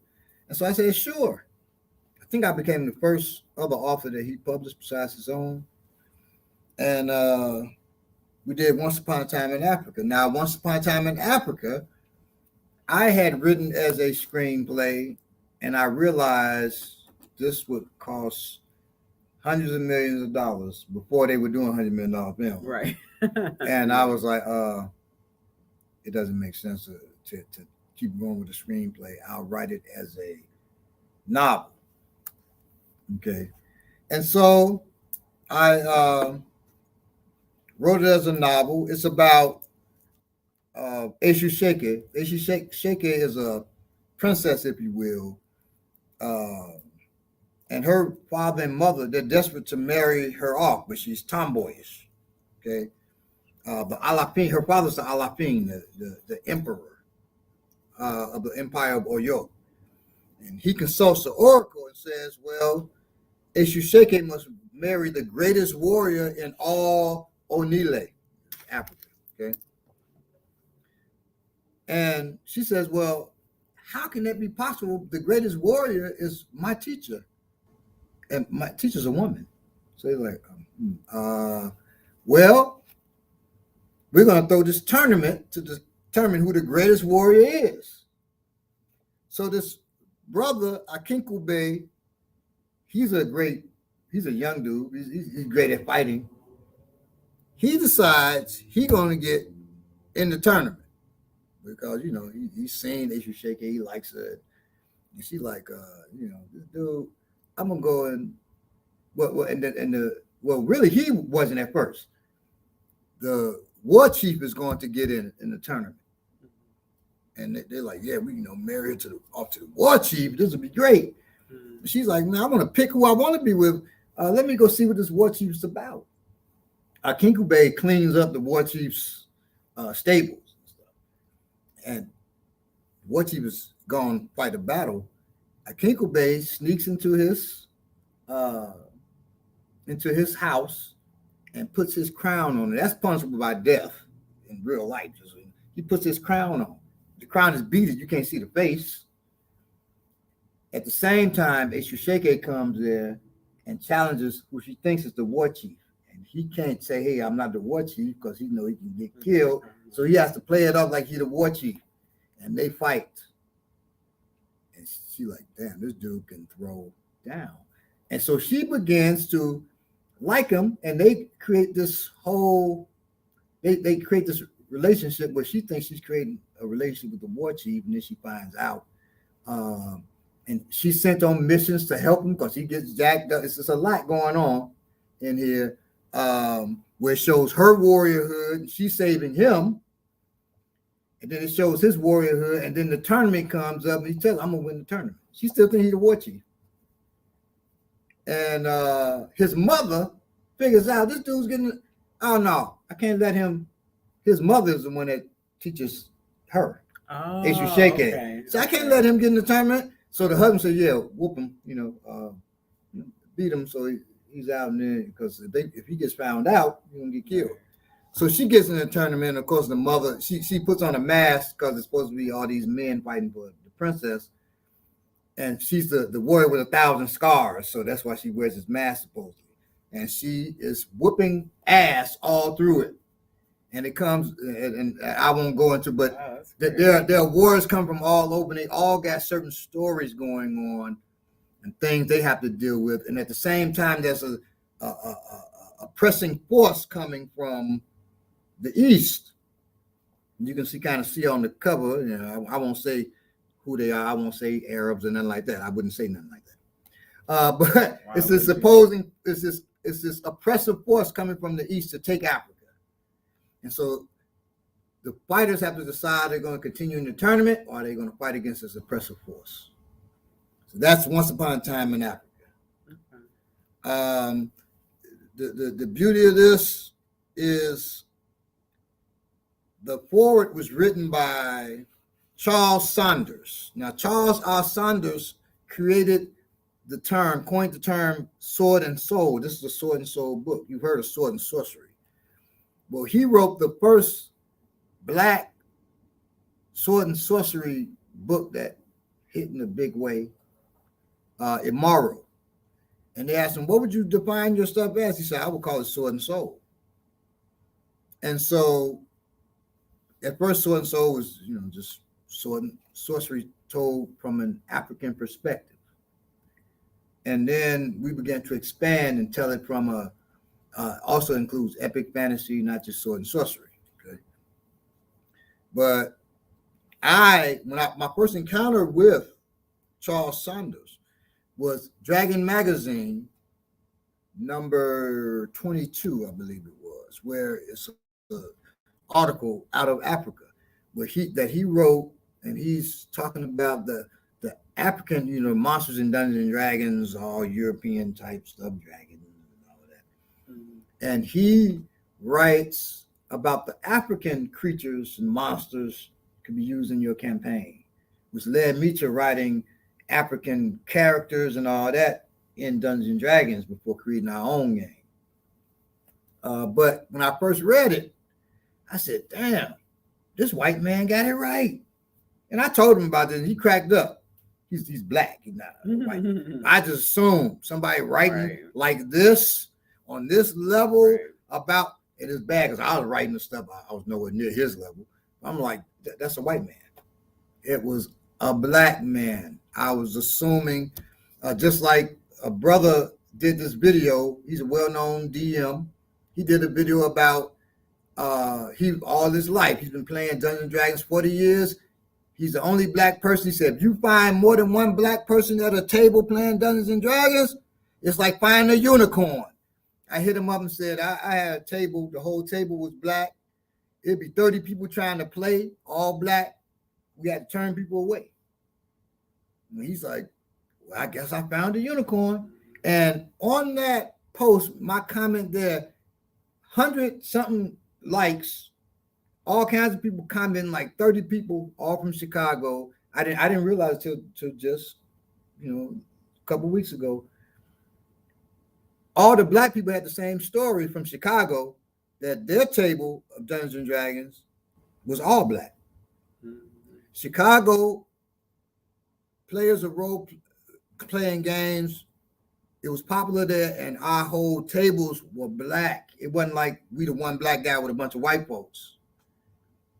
So that affect us writing science fiction, fantasy, and stuff like that too.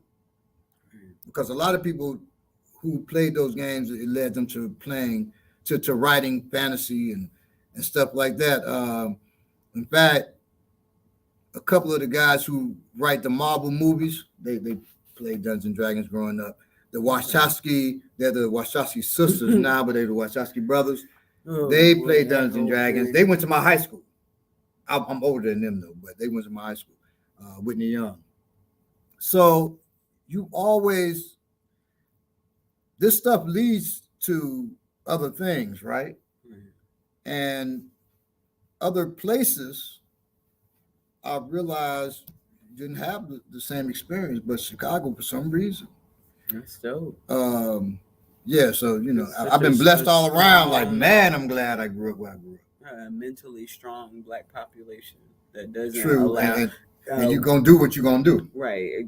Big Tail was talking about, when we were talking in the beginning, she was talking about how you can get made fun of for reading. That's another thing that happens with our community sometimes is, get made fun of for knowing big words. And well, the reason why that's a weakness of that person. That if a person does that, they are lacking. Right, of course. Yeah. Now when I was young, I used to point that out.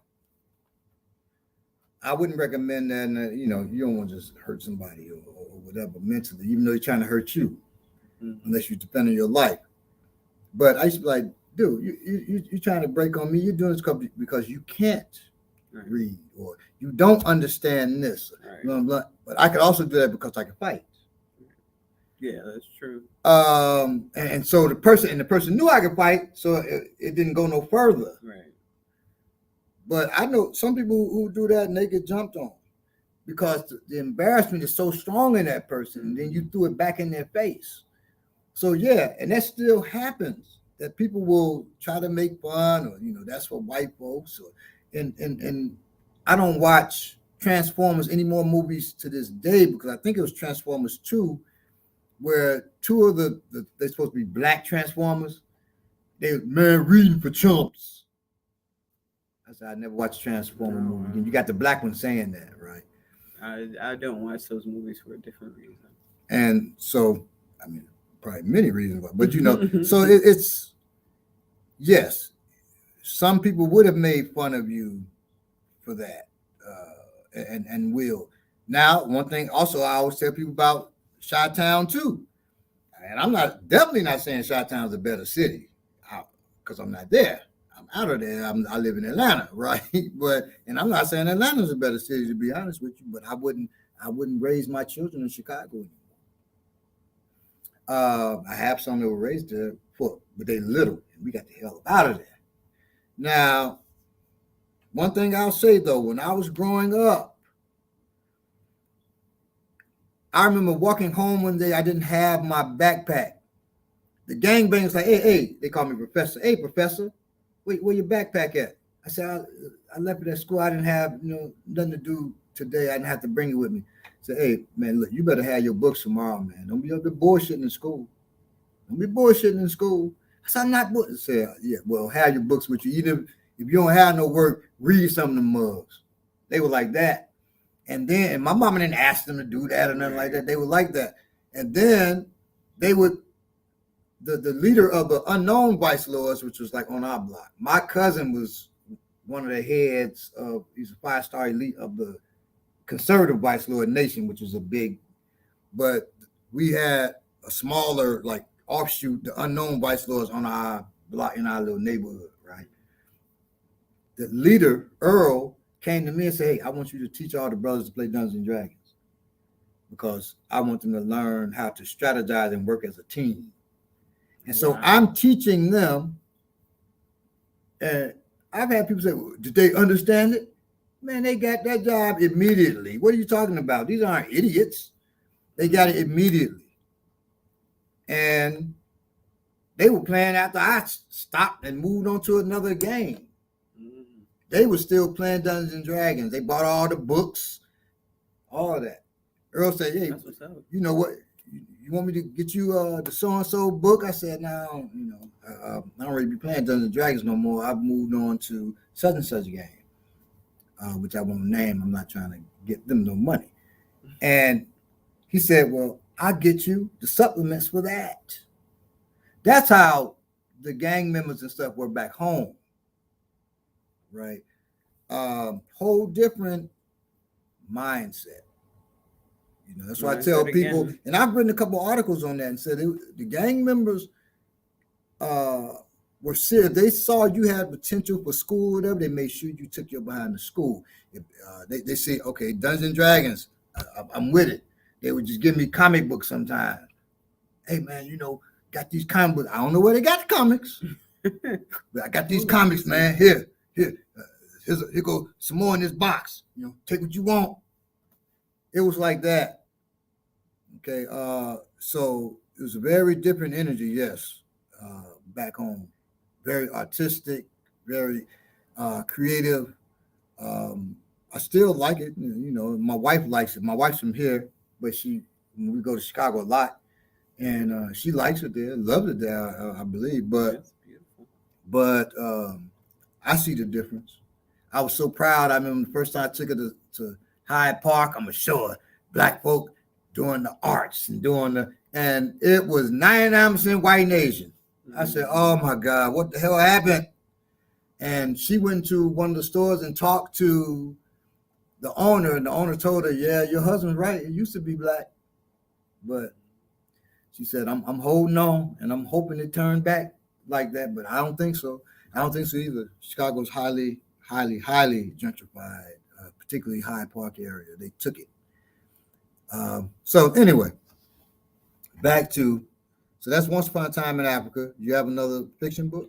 I do. My phone died, so the different excerpts and things I was going to read, I'm not going to be able to do that now, so I apologize, family. But I mean, these are good books. Some of them you may have read, but they're good books to get into.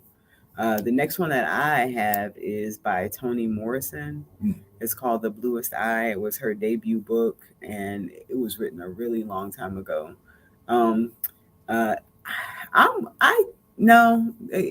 Maybe as an adult, it was maybe one of the first Black books that I read as an adult that dealt with sort of the subject that it dealt with, which is basically idealizing European beauty and the tragic effect that it ends up having on this young girl's life.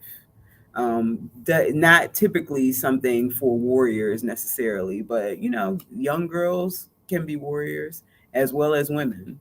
and us having real insight into, what our view is of ourselves and the society around us is, really going to help us if we have a realistic view of what that is.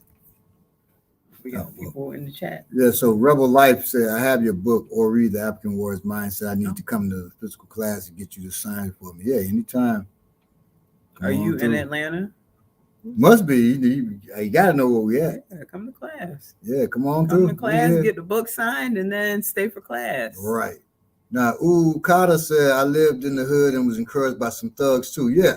So, and then I Manifesto said that's when G's had wisdom and respect. Yes. I don't know if social media has changed. Once again, we're talking about mindset or what, but things have changed. A hood now is a hood. They ain't got that honor. Right. I used to say, and I don't know if I can say that now, that you could take the biggest thug. He just killed 10 people. He's sitting on a bus, and a woman walked by. She's pushing the cart with her baby, and he look at that baby, he's going to smile. It's going to be this warm smile, and a warm feeling you could tell that came over him. Because there's still a goodness and a love in us, no matter what we're doing. I don't know if I can say that with confidence anymore. I would like to. Yeah, it's hard. I mean, I've been on the bus with a child. I mean, they're not going to give you a seat recently, and it's just like, I'm not even going to tell the story. I mean, now one thing I did notice that's been happening. Yes, so a woman get on the bus. Sister got on the bus one time with her child, and husband gave her a seat. And my back had just got injured in class, and I got up and I was dying. Mm-hmm. I'm looking around like, please somebody get us. And I just knew her name and gave her a seat. I got up and gave her the seat. She, thank you. First she's like, no. I said, sister, take this seat. This seat is here for you. I've been just keeping it warm for you. And she sat down, and I'm dying like, oh, Lord have mercy, But I'd rather her get that seat, right, especially with a baby. Yeah, or elder woman. I see people, the elder sister, and they just sitting there. So I know I'm about to get up because, here she comes. She walking past. Dude just sitting there chilling. Ain't reading and didn't like miss her. He looking, she just, okay. Right. I'm tired too. Right. Like, damn, that's your mama. Right. Even though she ain't biologically your mama. Like, really? That's the great thing about reaching a certain, even though I don't ride the bus and train anymore, but at a certain point, reaching a certain age and a certain point in life is you can kind of you can find the one that will get up if encouraged, Right. So there are still some out there, but then there are some, I mean, that they don't give a damn. They have just a really strong reaction to being asked to get up. I mean, I've asked someone to get up for an older woman, or what I'm saying, when you see them, you necessarily don't even have to say words. You just kind of make eye contact with them and look at the old, and some of them will get up because sometimes they do miss it, but some of them, some of us, I should say, are not there. A group of sisters were getting on the bus. It's like, I'm like, what, they have a pregnancy convention? It was about 4 or 5 pregnant sisters. I said, hey, brothers, y'all not going to get up with the sisters as they, coming. And dude said, you get your ass up. I said, you mad that I'm asking you to get up with a sister? But you keep sitting your whack ass down. Right. I said, sister, here go one seat, mine. And, brothers start getting up. Right, yeah. And then he getting up then when all the sisters sitting. Right. I'm like, yeah, now you're going to play like you wasn't going to give him a seat, chump. So, with me, okay, here we go again. God, I feel kind of embarrassed. No, you shouldn't. So I feel embarrassed that I don't have more Bible's books in my fiction. That's something that I really need to work on. This is Malik, Confessions of an Identity Extremist, book 1 and book 2. Okay, so those are my 1, 2, 3, 4. 3 and 4. Okay, 3 and 4. So, Confessions of a Black Identity Extremist and if Wumi, if you're out there, yes, I'm going to do book 3 because she keeps saying you need to do book 3. She's the one. Wumi's a student of mine who convinced me to write book 2. So I said, I just want to try something. So this is about this brother. He's well trained, Malik. He's well trained, resourceful, smart, and politically astute. Malik Moore is his name. Malik Moore. So he believes, though, you should prepare for the unexpected, that you bleed in class so you don't bleed on the street, and that the way you train is the way you fight. Now, that's familiar to her. Yeah, right. Yeah. That's, stuff from class, right? But when his family goes missing after a brief but intense encounter with a pair of white supremacists, Malik's skills and morals are pushed far beyond anywhere he ever imagined. Okay. So he has to go, and he's joined by Hank, a brother from the hood with no survival skills, who's engaged to Malik's sister. I believe that's what I write. I got to read my own book again. He got no survival skills, but he got a lot of heart. But he's totally unprepared for what's facing him. Okay, now Malik's wife, she's well prepared. And she's one of the people took. But Malik works against time, the elements, the government, and a ruthless alt-right mercenary organization in order to rescue the ones he loves in this action-packed thriller of survival, preparedness, and political intrigue. So that's Malik, Confessions of a Black Identity Extremist, and this continues the story. This one gets real deep. Malik's friend Cochise, while traveling east from Marietta, Georgia, to meet Malik, a lot of it dealing with his story. Okay. And there are some strong sisters in here and stuff like this, not just about Malik. Beautiful. That's Malik, Confessions of a Black Identity Extremist. This one's Enemy of the State, and the first one is just Malik, Confessions of a Black Identity Extremist.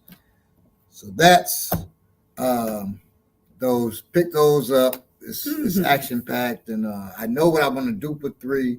It's just I'm doing a lot of different stuff. Now I'm creating a game.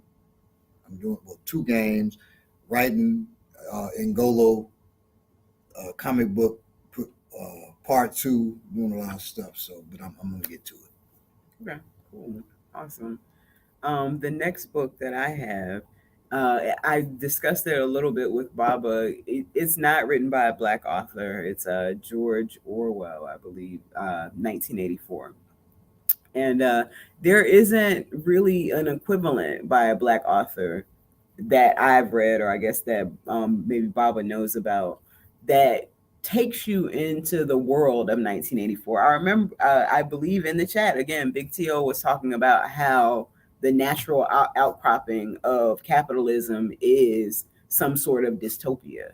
And that's what 1984 takes you into. It takes you into a dystopian world in which people are controlled, every aspect of everything that you do, including your mind and what you think is controlled. And you basically have to swear loyalty to this sort of fascist government. And if not, then you're killed. If they find that you're outside of whatever it is that they say you should be, then you can be killed. And the thing about 1984 is it creates this world. It creates this, it captures your imagination for the kind of world that things could slide into very easily. Because if you think about, if anyone's read the book, I mean, there's so many things that you see today that are right there in that book. And it's an important, I would say, a lot of people read it in high school. I don't think I read it in high school. I think I read it after high school when I was an adult. But it's an important book to help you think about the way that things could become and avoid it as much as possible. Finally, my final book is, now I edited this. I have a story in there, but I'm not the only story in this one. This is Black Power, Black Power, the Superhero Anthology. So I was looking at different superhero anthologies, different superhero movies, and they're so white. And I said, damn, let's tell some black superhero stories where we're not the sidekick or we're not sacrificing ourselves for a white person and all of that. And so I got probably about 80 submissions or more of stories, and some they were so incredible. I really should have done a couple of books. This has 20 stories in it, from stories about the police leave this armor in the neighborhood where you basically indestructible, and it's left by them. So, but it makes you violent and violent against your own people. Right. What does that kind of power do? And it makes you want to beat and abuse black folks. It's a police weapon, really. Called Tally Marsh. Great story, right? Some of these people, it was their first time putting a story in a book, and they're writing pull-out novels, writing for television now, all that kind of stuff, right? Capes at the End of the World. It's got all kinds of stuff in there, from some top name authors. Great stuff to get in here, right? I had to make it this big because it's thick. It's this thick. It's this big because if I made it digest size like most anthologies, it'd be 1,000 pages. I mean, it's so much packed into here, and the stories are great. Of course, you see the hero on here. He's got the red, black, and green costume with the gold Africa on his chest. If you're on my Facebook, sometimes you'll see live action character like that. He's got the red, black, and green outfit. I mean, not outfit, but he's painted red, black, and green superhero outfit. That's my idea for it. Fighting another superhero on here, but there's things in here that are some incredible stuff. It's been called groundbreaking. I tend to agree. It offers bang, pow, thum, action. I'll just read you why I wrote that. That was over the top. Searing satire and thoughtful social commentary from people too often overlooked in mainstream comics and heroic cinema and television. The superheroes in Black Power, the superhero anthology, come from all walks of life. Some have superpowers that make them something more or less than human, but others face a dangerous world with only their wits and willpower to aid them. Some of the heroes fight against racism, sexism, gang violence, and police brutality. Others combat evil on a cosmic scale. All of the stories are entertaining and enlightening. Black heroes matter. Read Black Power, the superhero anthology, and find out just how much. Black Power, the superhero anthology. So get that one. Some of these your children can enjoy.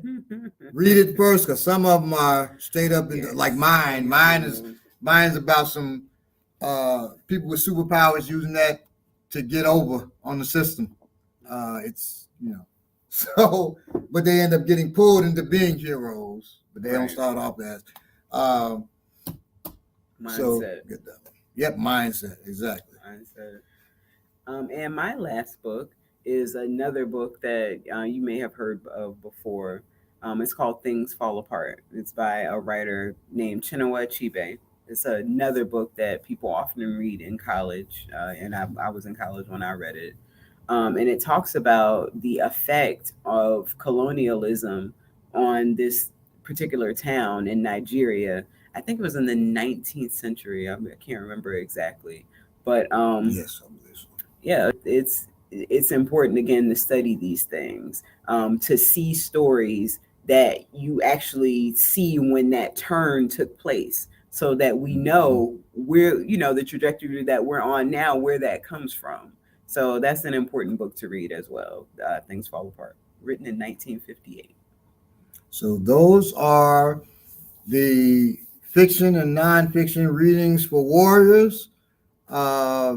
there's many more, so Yes. we'll eventually do a part 2. Yes, and I will read more, more books so that I feel like when we have these shows, it's a growth opportunity for me, because you have to grow into these particular roles that you're in sometimes. Yeah. So I feel like I'm growing into this one. So thank you, Bob. We all are. Thank you. We all are. So, let us know your thoughts. Share, like, hit those like buttons. Yeah, Bo. The like button and donate. Subscribe. Ominique loves saying donate. I don't know where you donate to. I don't know. I guess donate to Black Power Media. We'll figure it out. Donate to Black Power Media. Keep it going. Keep us on the air. For sure. And we'll see you next week. This was fun. Hope you enjoyed it. Got something out of it. And for this month, the so-called Black History Month, we're gonna keep doing what we do because we do Black History every day. Right. No choice. Right, but that's what we want to do too. And we may up it a little bit for this month. We'll see. But be safe out there. Love y'all. Stay black or whatever it is you are. Peace. Peace to everybody in the chat. Thank you for holding us down. Yes, always. Peace. Peace.